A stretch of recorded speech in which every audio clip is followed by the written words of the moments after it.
Assalamualaikum warahmatullahi wabarakatuh. Selamat sore. Perkenalkan, nama saya Reti Gani. Di sini saya akan sedikit menjelaskan tentang penampilan yang benar dan baik ketika akan melakukan wawancara kerja. Saya, Cynthia Octavia, akan menjelaskan tentang bagaimana cara wawancara yang baik dan benar, dan bagaimana cara membuat CV yang baik dan benar juga. Saya Lely Safira, di sini akan menjelaskan tata cara komunikasi yang baik dan benar. Penampilan yang benar ketika akan melakukan wawancara kerja. Ada penampilan yang casual dengan menggunakan kaos berkerah atau dapat menggunakan kemeja juga. Lalu poin pertama yaitu rambut.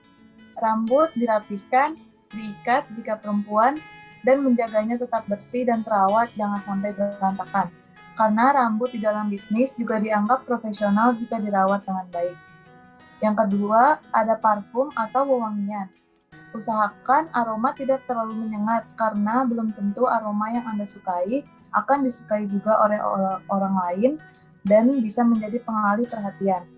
Dan satu tips dari saya, jika ingin memakai wewangian, usahakan pakai di kulit, jangan menggunakan di pakaian Anda, karena agar aroma tidak tercampur bahan kimia di dalam bahan pakaian tersebut. Yang ketiga, ada deodoran. Anda harus selalu menggunakan deodoran dengan aroma ringan.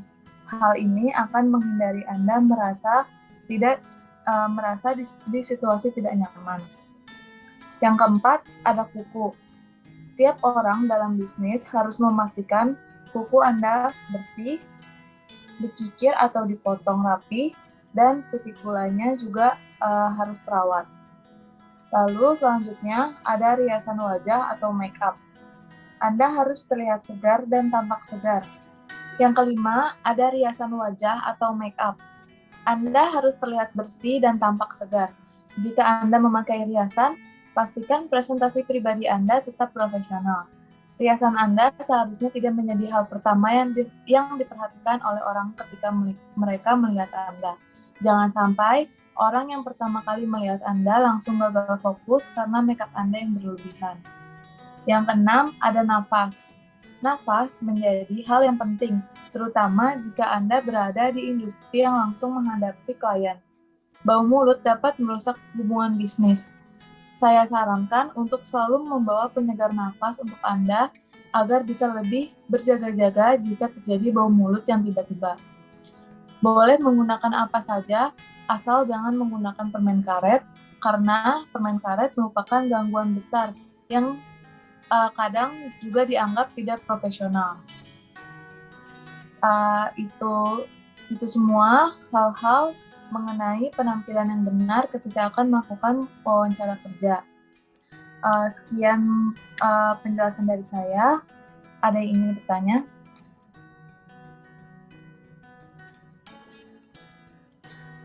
Saya ingin bertanya.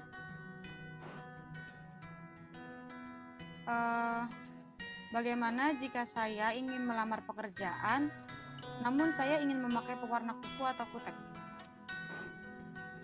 Baik, terima kasih Laili atas pertanyaannya. Saya akan menjawab pertanyaan dari Laili.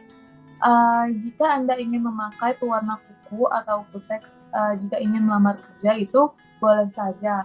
Namun, usahakan pakai dengan warna yang netral. Sedikit informasi juga, kalau di beberapa lingkungan layanan perusahaan mungkin meminta Anda untuk tidak sama sekali memakai cat kuku dan merupakan masalah kebijakan dari perusahaan tersebut. Apakah sudah jelas? Sudah cukup, terima kasih. Sama-sama, sekian penjelasan dari saya, kurang lebihnya mohon maaf. Dapat dilanjutkan oleh Cynthia. Berikutnya, saya akan menjelaskan tentang bagaimana cara wawancara yang baik dan benar. Nah, di sini wawancara adalah tentang kepercayaan diri. Hal ini bisa ditunjukkan baik melalui secara verbal ataupun non-verbal. Bisa melalui CV kita, bisa melalui penampilan, ketepatan waktu, dan bagaimana kita berproses selama proses wawancara. Nah, jadi sangat penting untuk kita mengedepankan yang terbaik dan bersiap untuk menjawab beberapa pertanyaan tentang diri kita ataupun tentang perusahaan itu sendiri. Nah, ada baiknya kita pelajari sebanyak mungkin tentang budaya perusahaan untuk mengetahui apa yang harus kita kenakan. Biasanya, jeans dan sepatu kets itu cocok untuk pekerjaan di perusahaan rintisan teknologi kasual. Tetapi jika kita ingin melamar di posisi keuangan atau hukum, ada baiknya kita menggunakan pakaian yang setelan berwarna gelap dan lebih formal. Kita juga perlu membawa beberapa salinan dokumen yang diperlukan untuk mengatasi masalah apabila pihak SDM tidak mencetak salinan untuk wawancara. Nah, di sini ada beberapa cara untuk mengedepankan yang terbaik saat wawancara kerja. Yang pertama itu, latih jawaban atas pertanyaan wawancara umum. Misalnya, kita tahu nih bahwa kita akan ditanyai tentang pengalaman kerja, proyek yang melibatkan kita, beberapa kekuatan ataupun kelemahan kita. Ada baiknya juga membuat daftar pertanyaan. Tujuan dari membuat daftar pertanyaan ini adalah agar saat melakukan wawancara kita menjadi lebih jelas dan terstruktur, tidak asal-asalan dalam menanyakan sebuah informasi. Karena wawancara merupakan salah satu cara untuk mendapatkan informasi. Yang kedua, memilih narasumber. Seperti sedikit penjelasan di atas, tidak semua orang bisa dijadikan sumber berita. Haruslah orang yang memiliki kredibilitas dan memiliki keahlian tinggi dalam menyampaikan informasi ataupun berita. Yang ketiga itu, pilih apa yang akan Anda gunakan untuk wawancara. Ada baiknya dipilih malam sebelumnya agar di pagi harinya tidak terlalu terburu-buru. Pastikan juga untuk mengemas beberapa salinan dokumen, serta buku catatan dan alat tulis juga. Ada baiknya datang 5-10 menit sebelum janji Anda untuk memastikan bahwa Anda memiliki waktu untuk menyesuaikan diri dengan peraturan di perusahaan. Jika tidak yakin di mana letak gedungnya, ada baiknya jauh sebelum hari pada saat wawancara dilakukan test drive. Yang kelima itu, ingatlah untuk bersopan kepada semua orang yang Anda temui di perusahaan, mulai dari resepsionis hingga manajer perekrutan. Yang keenam itu, latih bahasa tubuh yang positif. Misalnya, hindari menyilangkan tangan seperti ini pada saat berbicara dengan lawan bicara Anda, karena itu memberikan kesan bahwa Anda tidak ingin berada di posisi itu. Yang ketujuh itu, jangan berbicara negatif tentang rekan kerja sebelumnya apabila Anda pernah bekerja di perusahaan yang lain. Yang kedelapan itu adalah menanyakan tentang langkah selanjutnya. Contohnya itu, apakah ada orang lain yang mereka ingin temui setelah Anda? Lalu misalnya seperti apakah ada tes setelah ini? Seperti itu. Itu adalah beberapa cara untuk melakukan wawancara yang baik dan benar. Berikutnya saya akan menjelaskan tentang cara membuat CV yang baik dan benar. Nah, di sini CV akan memberitahu calon pemberi kerja tentang Anda lebih detailnya. Contohnya, apa pengalaman Anda, apa keahlian Anda, di mana Anda bersekolah. Jadi sangat penting untuk CV agar mudah dibaca. Dan untuk jangan melebih-lebihkan atau langsung berbohong pada CV karena banyak detail yang diperiksa faktanya oleh calon pemberi kerja baru. CV juga ada baiknya dibatasi hanya 1 halaman. Ketika ingin mencapai level manajer atau posisi eksekutif di perusahaan itu barulah bisa berkembang ke halaman kedua. Tetapi ada baiknya fokuslah pada sorotan posisi-posisi yang Anda miliki dan pencapaian utama. Berikut adalah beberapa tips bermanfaat dalam membuat CV. Untuk bagian atas CV, masukkan data diri atau data identitas dengan benar dan jujur. Mulai dari menulis nama panjang, alamat, nomor telepon yang bisa dihubungi, alamat email, dan alamat sosial media lainnya. Pastikan bahwa soal sosial medianya terlihat normal ya, sebab bisa jadi perusahaan yang dituju benar-benar melihat sosial media. Kemudian, di contoh CV deskripsikan dirimu dengan baik. Deskripsi diri ini bisa termasuk tentang usia, kondisi kesehatan, kemampuan berbahasa, dan sedikit menyinggung tentang pendidikan terakhir yang Anda jalani. Contohnya, kamu berasal dari lulusan mana dengan nilai yang memuaskan misalnya. Lalu yang kedua itu, pilih font yang mudah dibaca dengan ukuran yang tidak memerlukan kaca pembesar. Yang kedua, menyertakan tujuan. Nah, untuk menyertakan tujuan ini masih diperdebatkan.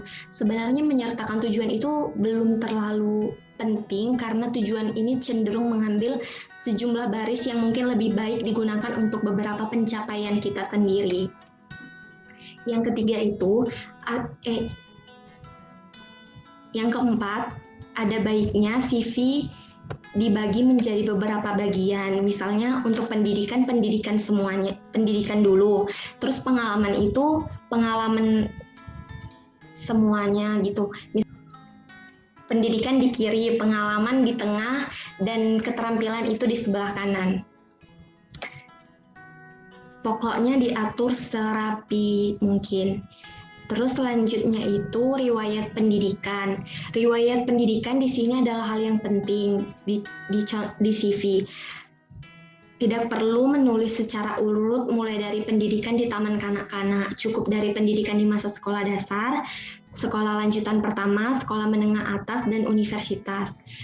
Boleh juga dicantumkan durasi menempuh pendidikan di masing-masing. Misalnya, untuk sekolah dasar tahun 2019 sampai tahun 2026 gitu misalnya. Nah, selanjutnya itu bisa memasukkan pengalaman kerja ataupun pengalaman berorganisasi jika ada. Jika sebelum melamar pekerjaan ini ternyata Anda sudah memiliki pengalaman bekerja, maka jangan ragu untuk menuliskan seperti yang ada di contoh CV.